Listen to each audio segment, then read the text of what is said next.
A woman in New Hampshire says she was forced by her husband to decapitate a man and hide his body.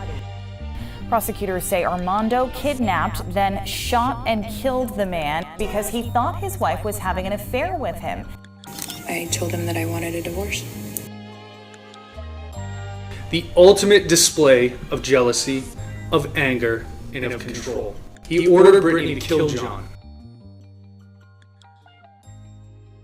On Tuesday morning, September 22nd of 2020, Fish and Game Conservation officers were called to a wooded area in far northern New Hampshire called Atkinson and Gilmanton Academy Grant. Camping is not allowed in the area, and a couple of local bear hunters became annoyed when they saw that someone had set up a tent in the woods there. When officers arrived at the site, they encountered a woman. This was Britany Barron. She was wearing multiple fresh injuries on her face, including a broken nose. The officers talked to Britany for a while, asked her some questions. The answers the officers were getting didn't sound quite right. Something was off about the situation. The officers investigated the site a bit, and before long they had discovered a headless body underneath a tarp. Britany said to the officers that she was in big trouble. The deceased and decapitated man beneath the tarp was Jonathan Amerault, dead at 25 years old. Later, Britany's husband, Armando Barron, stood trial for Amerault's murder. Britany Barron testified during the trial as the state's central witness and stated her version of the events that surrounded the discovery of the body. The following narrative is based on the account presented by the prosecution in the case, on the testimony of Britany Barron, and on available reporting as of the date that I'm posting this video regarding what led up to and what followed the kidnapping, torture, and brutal murder of Jonathan Amerault and the mutilation of his remains.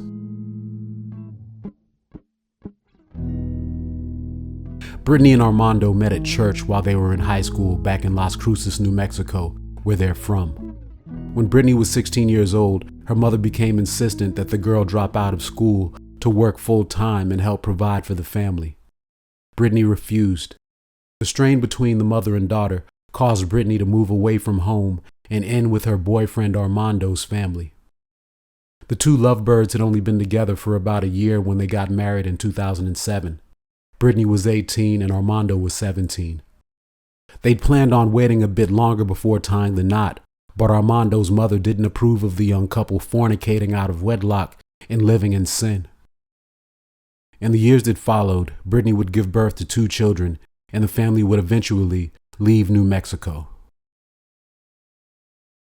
They lived in Boston, Mass for a while and moved from there to Jaffrey, New Hampshire in 2014. Jaffrey is a town of about 5,000 people in the south of the state, less than 10 miles from the border with Massachusetts. They found a duplex on Main Street. Armando's mother and her family lived in one residence, while Armando and Britany's family lived in the adjoining one. Around the year of 2017, Britany and Armando would welcome a third daughter into the world. Also in 2014, the year they moved to Jaffrey, Britany got a job working at Teleflex Medical, a medical device manufacturer. She worked as a machine operator at the company's Jaffrey location. She had been working there for about 4 years when in 2018, a man named Jonathan Amerault got a job working at Teleflex as an engineer. As autumn of the year 2020 approached, Britany and Jonathan had been co-workers for about 2 years, but didn't know each other well. She had taken notice of him, though, and found him attractive. At some point, she gave him the nickname Abercrombie because he looked like a model to her. It wasn't until September of 2020 that Britany and Jonathan got to know one another after they'd been assigned to work together on a project. The two quickly developed a chemistry and a mutual attraction. By this time, Britany and Armando were struggling mightily in their marriage. The 30-year-old man and 31-year-old woman had been married for about 13 years. Britany had been trying for a year or so to make it work for the sake of their young ones, but she was exhausted at this point.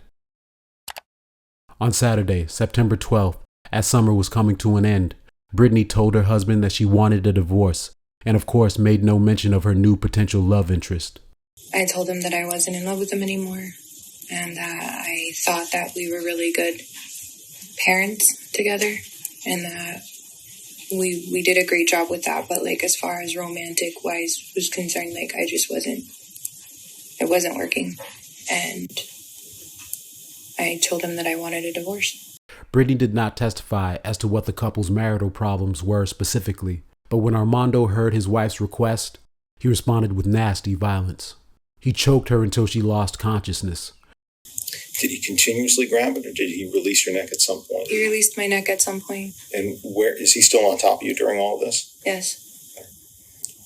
When you start coming back, where is he then? Still on top of me. What did you think was going to happen to you right then? I was gonna die. Did you start crying? I did. He slapped me. When he slapped you, did he say why? He said, I thought I could slap some sense into you. After the assault, Armando let Britany up. They sat on the bed and talked. Armando asked Britany if she was planning on moving out. Britany said that she wanted to continue to cohabitate and raise the kids with Armando, but wanted no further romantic interaction with him. Around this time, Armando's only job was homeschooling the girls. Britany testified that Armando was good at that and was a good father to the girls. One could guess that the beating that night was meant as a warning, but Britany and Jonathan's courtship continued to heat up in the following days. They had been communicating via text and social media for about a week now. A friend of Jonathan's suggested during his testimony that the text conversations may have been a bit sexual.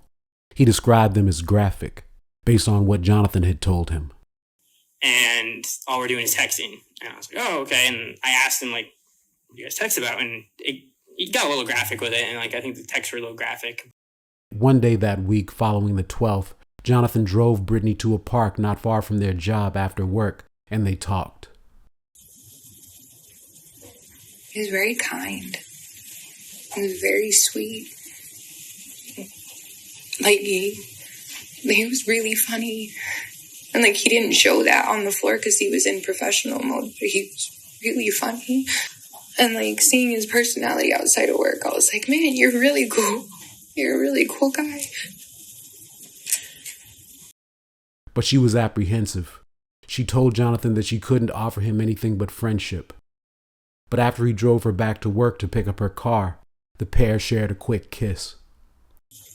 Yes, I kissed him. Where were you guys when you kissed him? Right outside the door. Right outside the employee door there? At the back? He was in the driver's seat and I was in the passenger. And I said, I'm going to kiss you right now. And he leaned forward. And I, like, literally gave him a peck. And then I was like, I ran away like a little. I was just, like, so embarrassed. I was like, I don't know what I just did. On that Friday, they shared another, somewhat more intimate kiss during a lunch break at work. John's last relationship was his senior year in college, and that it ended after it went into a long-distance relationship. You'll hear that Jonathan was looking to share his life with somebody, and eventually that led to Britany Barron. He's very much someone who likes to be in a relationship, and I think he was happiest when he had that kind of stability in his life. And I was like, okay, yeah, what's going on, man? And he's like, there's this girl at work. I really like her a lot. I'm like, oh, that's great, dude. And he's like, yeah, the only thing is, like, she's in the middle of a divorce. When was the last time that you saw John in person? It was on Sunday, September 13th. And where did you see John that Sunday? At our house in Milford. I had invited him to come and spend the day with us and stay for dinner. I asked him that afternoon if he had, gone back on the dating websites. But he said, I'm talking to someone from work. I asked him, does she have kids? And he said, yes, but her marriage is over. He said she had been in an abusive relationship and she was done. All he said was that they were talking and just all these alarm bells were going off in my head and red flags because this was so out of character for him.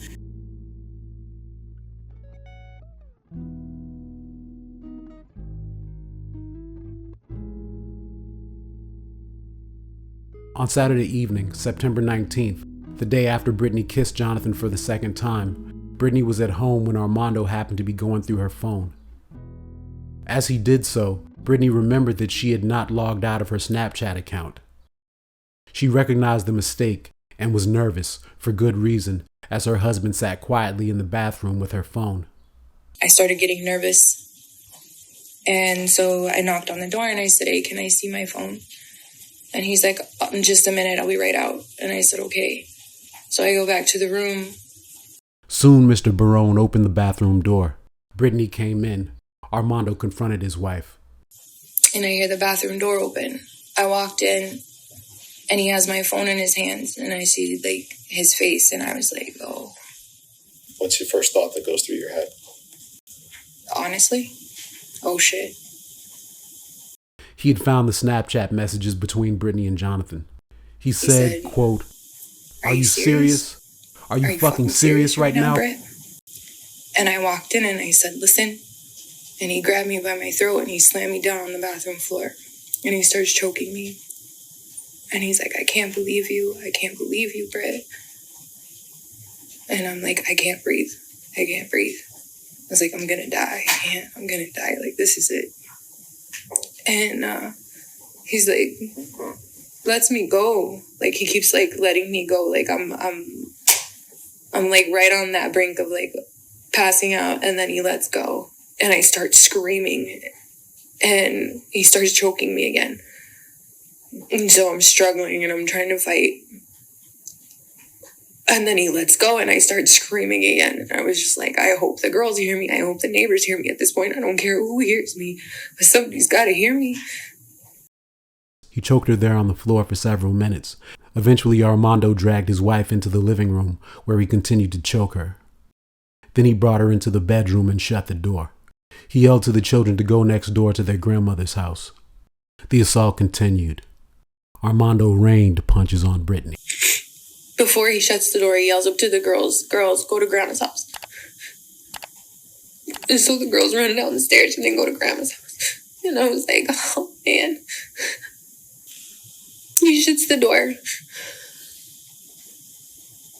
And he starts punching me in the face, like over and over again, so I wouldn't scream. He's like, "Are you serious? I can't believe you."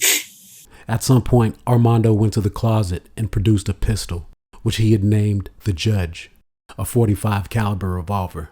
He tossed Britany onto the bed, climbed on top of her. As he shoved the barrel of the loaded gun into her mouth, he said to her, "You know you're gonna die tonight, right?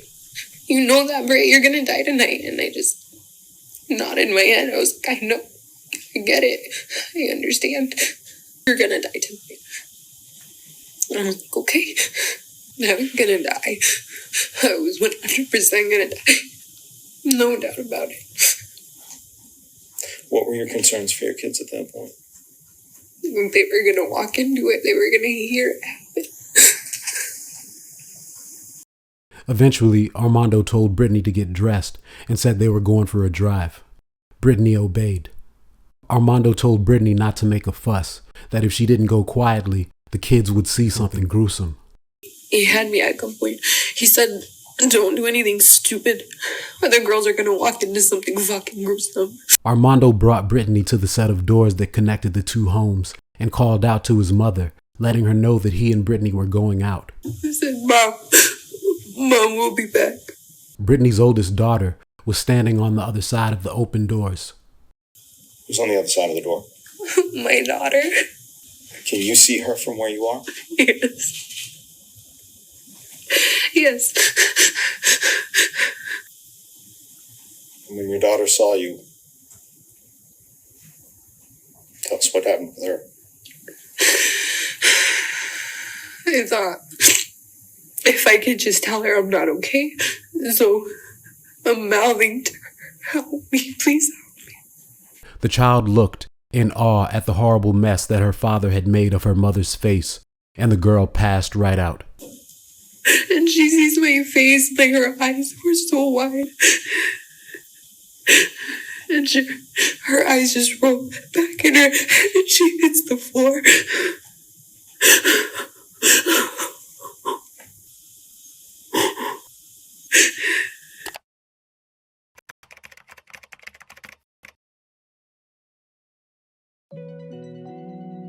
Britany went silently to the car and didn't consider trying to alert anyone that she was in distress. They got into the Jeep, and as Armando drove, he read aloud the text conversations between Britany and Jonathan. He punctuated each message with a hammer fist to Britany's face. Steering wheel, and he's reading off the messages. He's just smashing me in the face. This may have been when he broke the woman's nose. My nose started bleeding pretty bad at that point. He drove his battered and beaten spouse to nearby Annette Wayside Park in the city of Rindge, a bit closer to the Massachusetts border. They parked, and Armando said to Britany, He said, it's like, we're going to message your little boyfriend. And I was like, wait. Because this doesn't have anything to do with him. This is, why? Why? Why do you need to call him? Why do you need to get him? What is this for? When he sends that message out, what are your thoughts? Please don't answer. Please be asleep. Please be asleep. Were you able to see the phone and whether John answered? Yes. Did he answer? Yes. At that point, who's got the phone? Armando. Did you type that message to John? No, I didn't. Armando got out of the Jeep and hid in wait. Soon Jonathan arrived in his Subaru Impreza hatchback. The headlights of Jonathan's car shined into the Jeep where Britany sat alone. Britany said that she could see the shock on Jonathan's face when he saw the damage on hers. His face, he could tell, my face was super swollen. My face was huge. He knew something was wrong. His countenance was just fell, like he was shocked. Jonathan got out and came over to the Jeep. That's when Armando ambushed the young man. He walks up to him. And he's like, "You trying to fuck my wife?" He asked Jonathan as he accosted him with a pistol and proceeded to punch, kick, stomp, and beat the man mercilessly. And he starts hitting him. What is he hitting him with? His fist. He ended up falling, and Armando's kicking him. He's just kicking him in the body, just kicking him. At one point he stomps on his face. Did you ever, or were you ever asked by the defendant whether or not you kissed John? Yes. And what did you tell the defendant? Yes. Did he ask how many times? Yes. And what did you tell the defendant? Once. When you were there at the park, did he ask that same question of Jonathan? Yes. And what did Jonathan say? Twice. When Jonathan said twice, what was the defendant's reaction? He looked at me and pointed the gun at me and he said, "You lied to me." Then she said to the jury that her husband tried to force her to shoot Jonathan. And he put it in my hand. And he had his hand over mine. And he's like, "Do it. Shoot him. Do it. Kill him. Do it. Shoot him." What did you tell him back? No. I was like, I can't. Yeah, I can't. I can't. I'm not going to kill him. I can't. He takes the gun back. He says, "Okay. Stand on his neck." And he stand on his throat. So I did. And I could hear John struggling, he was trying to breathe. What was John doing with his hands while you were standing on his throat? Nothing. He didn't fight. It felt like forever. And he's like, "Hurry up, you're not doing it fast enough." Does John stay under your foot, or is he able to move? He jerked. And I got off. Then Mr. Barron forced Jonathan at gunpoint to climb into the trunk of his own hatchback. Mr. Barron then handed his wife a blade and instructed her to slash John's wrists with it. She did so, but the cuts were not severe enough that they would cause John to bleed out. Meanwhile, John was begging Armando to end the torture, according to Britany's testimony. As he begged for his life, he promised to never see or speak to Britany again. "Damn right you won't," Armando responded. They closed the trunk of the hatchback. Britany got into the car on the driver's side. Armando got into the passenger seat. Yes. Where does he get in? Passenger side. Passenger side. Front passenger side next to you? Yes. Front passenger side. Front next to you. The seats in the back of the hatchback were completely down because he was like laying there. You said before that the gun that he grabbed was the one called the Judge. Yes. Did he talk about that name with John? He did. What did he say? He's like, do you know what the name of this gun is? You know what this gun is called? And John said, no. He's like, it's called the Judge. Ironic.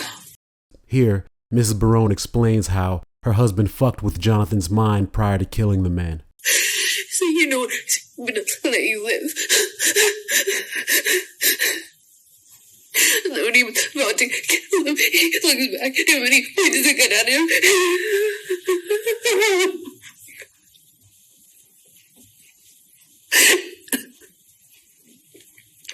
And John says, waiting, so you're gonna let me live?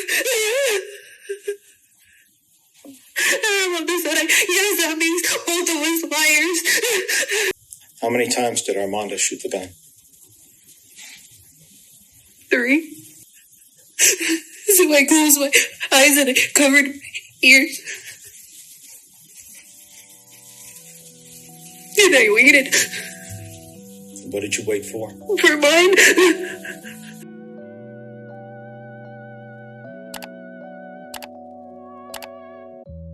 To Britany's surprise, Armando didn't fire again and didn't fire at her. He told his wife to drive Jonathan's car back to the house on Main Street. He followed in the Jeep as she drove the short distance with a dead man laying behind her. It wouldn't have taken more than 10 minutes to get there. She went in and packed camping supplies with her husband. Then they got back into the respective vehicles and Armando again told his wife to drive. He directed her to go north. They drove toward the rural town of Arrol, New Hampshire, near the Maine border, about 200 miles north of Jaffrey. They stayed off the highways, according to Britany. Driving that far on city streets would have taken well over 4 hours, and Armando kept Britany on the phone nearly every minute of the drive, berating her the whole way. He's just basically telling me how much he can't believe me, how I would cheat on him. Like, just talking about the messages between me and John. And at one point, he said, you know, the only reason I'm giving you so much shit about it is because when the sun rises, I decided I'm going to forgive you. So I'm going to get all this out now. Because as soon as the sun rises, I'm going to forgive you. They drove to a remote, wooded area north of Arrol, on the northern edge of the state, called Atkinson and Gilmanton Academy Grant, referred to by local hunters as the Grant. Armando hid Jonathan's car in the woods. He and his wife spent Sunday together, destroying and hiding evidence. Periodically, they drove to a store in Arrol for cellular service and to purchase goods to aid in the concealment of their crimes. They came back to the Grant with a shovel, rubber gloves, wipes, lighter fluid, spray paint, and other items. They wiped the car down, trying to eliminate fingerprints, and covered it with debris in a tarp as it sat nestled in the woods. At some point, Mr. Barron burned Jonathan's belongings. Armando stayed with Britany in the Jeep Sunday night over into Monday morning. He would leave the woman there at some point that morning. Before he did, though, he ordered his wife to remove Jonathan's head so the man could not be identified by way of dental records when and if his body was found. She obeyed. Armando stood there and watched as his wife carried out the gruesome task. Where and when did you cut off John's head? On Monday. Was he still in the back of the Subaru? Yes, he was. Is that where you did it? Yes. And what did you use? A saw. Saw. Who told you to do that? Armando. Then Armando buried Jonathan's head. He told Britany that she needed to have Jonathan's body buried by the next day. Then he left the woman there and headed back to Jaffrey to check on the girls.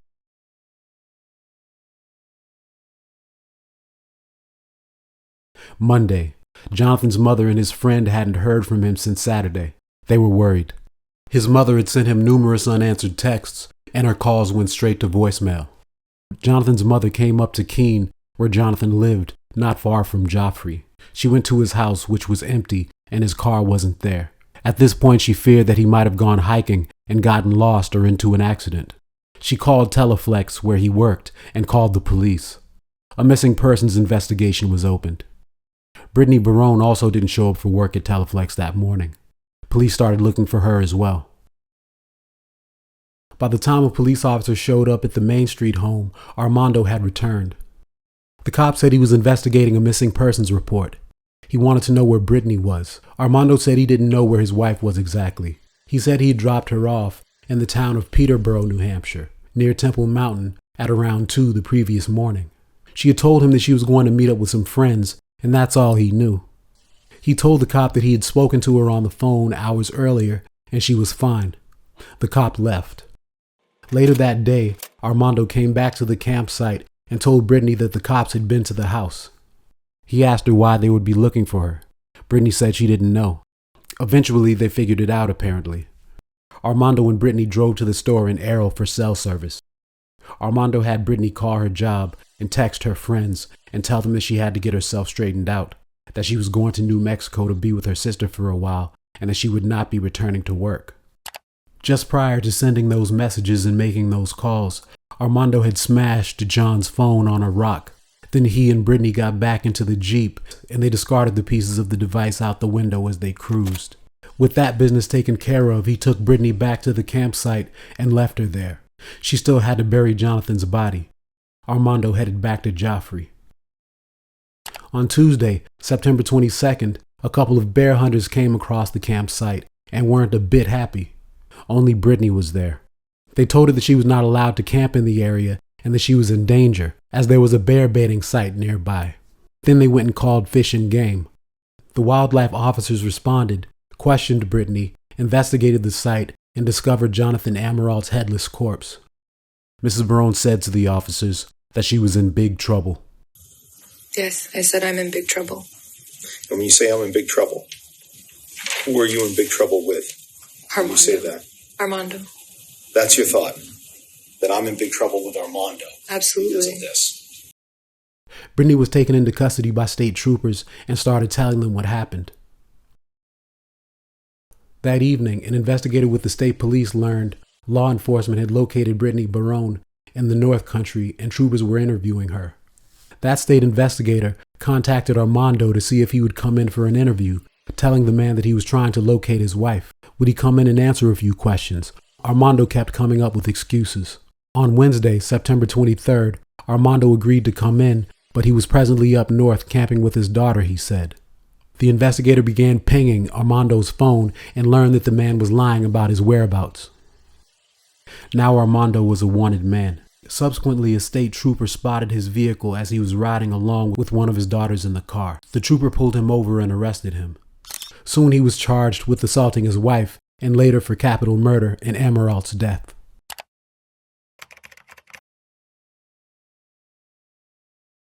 Armando Barron pleaded not guilty and remained detained in the case. Britany Barron was charged with 3 counts of falsifying evidence and also pleaded not guilty initially.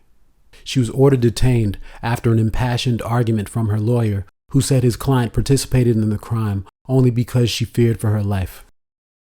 A year later, in October of 2021, Britany would finally strike an agreement with the state and pleaded guilty to the 3 counts of falsifying physical evidence and agreed to testify against Armando in his impending trial.